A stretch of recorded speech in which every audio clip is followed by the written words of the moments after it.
บัดนี้ลาอันความทุกข์ยากให้ไล่ซับอาบจน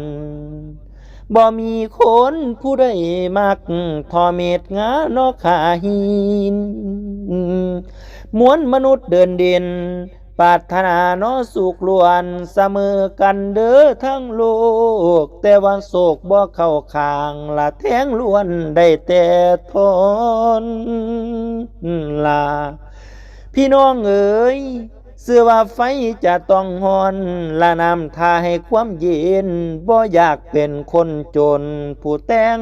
ก่อนบัดจำจีนักกวีประพันธ์แต้มต้องจำใจได้เลียนทองควยบ่อยากหนีห้องมือเจ้าของกะพัดเถินเอียงใส่ไปบ่ตรงโสตกลงว่าได้สู่สิร้องเอาตามคู่ผู้เคยหูดอกมากก่อนแม่ใหญ่เอ๋ยพวกหมู่เจ้าอย่าพากันเงานอนตั้งจิตใจให้แน่วแน่อย่าแปรปินละเปลี่ยนการในตอนนี้ตินนาบานบ่ลวงดื้อได้จำชื่อเศรษฐีสอนเพียรสั่งวอนระวังโตละต่ำสูงกะเรียนรู้งานนักเบากะทนสู้สมเป็นสายบ่ใจโมตินนาบานบ่เคยพอบ่เคยเพ้อเลินเล่อบ่เคยก่อเหตุให้มันฮอนแก่เจ้าของไล่ทั้งญาติขาดพี่น้องพ่อและแม่กะตายป่าเกิดมาแสนอาภัพ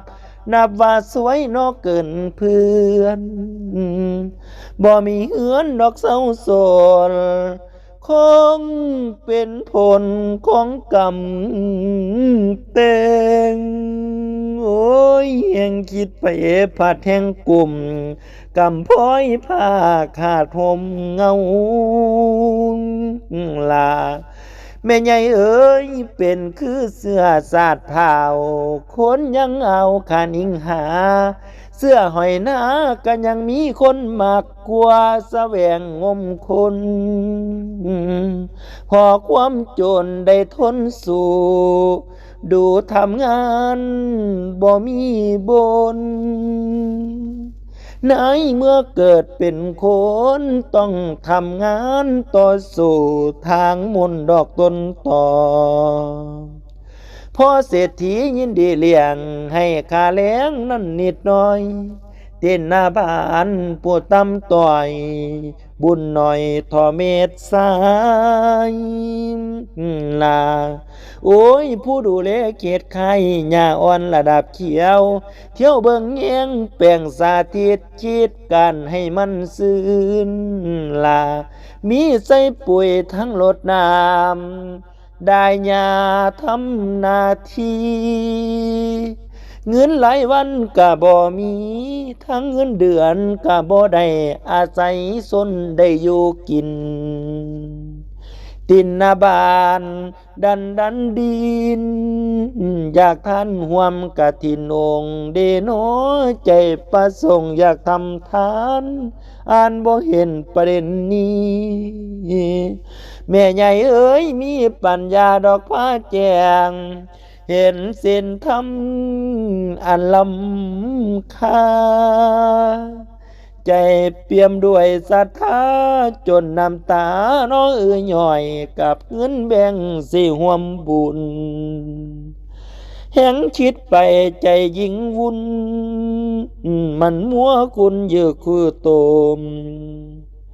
ย่านหลายเดย่านบ่สมมโนนึกเจตนาที่ไม่ไว้ตินนาบานปานหอยไข่เงาหัวใจพองหนเฮงโอ้ยเล่หาหยังกะบ่เห็นสอกหาหยังกะบ่พอได้เก่าก้นละนั่งซึมนา หมู่บ้านเพิ่นแสนปราบเปิ่มสนุกใจสบายกู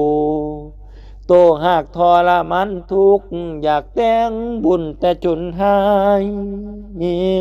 ปากบ่ไปไอเสียงแหง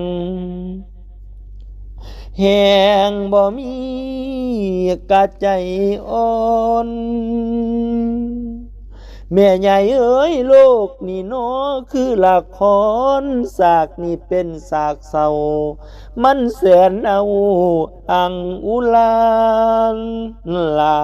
นี่ล่ะเด้อเพิ่นบอกว่าดอกหญ้ากับดอกฟ้ามันเหินห่างขันไกลกันอีก7 วันมือห่มบุญเขตอ่านทุนสิมารวมล่ะแนวใดกวมบังไว้คือบ่มนหัวใจมันอาจอันได้ตันปองตินหน้าบ้านนั่งคิดไปคิดมาสิหาเงินทำบุญห่วมองค์กฐินน้ำพอทานมันอาจนานอ่างมนูแนวละนานละอ่างมนูอ่างมนู